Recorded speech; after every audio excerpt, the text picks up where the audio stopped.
Lots of businesses have jumped on the purpose bandwagon, if you want to be a bit negative and pejorative about it.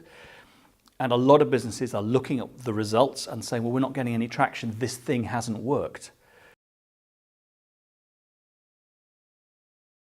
It's not the fault of the people who've had the creative ideas. Some courageous chief executives and boards have said some brave things about what they believe in.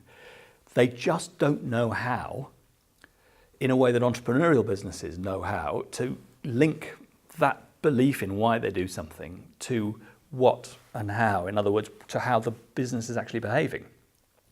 And entrepreneurial businesses have three key things in them. Good entrepreneurial businesses have three key things in them I think a lot of corporates lack. And if they can have a powerfully communicated purpose, which is, as I said, coherent and congruent and all those things, but have, in addition to that, a strong sense of ownership, then I think people will engage with that and their behaviors will change as a result. They will only do that if they live in a world of trust. So organizations need to really think about how they behave towards their people. Do they trust their people or do they control their people? As soon as you start to control people, they disengage.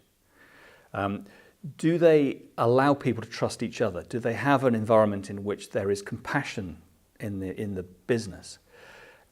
Trust with ownership gets people to behave radically differently and become much more creative and innovative. Without trust, it's really hard to see how someone's going to take the personal risk. The other thing, the third thing, so I've got trust and I've got ownership.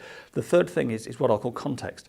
So if you look at what Reed Hastings at Netflix talks about, if you look at how the military manage themselves, it's all about getting your management at every level to, yes, take responsibility, yes, take a degree of ownership, but fundamentally understand why they're doing something and use that as the reason for decision making. Because most management structures are conflicted and complex about why we're actually doing something. So when I'm presented with a set of choices, I don't know which choice to make, so I'll make the choice that's the least personal risk for me.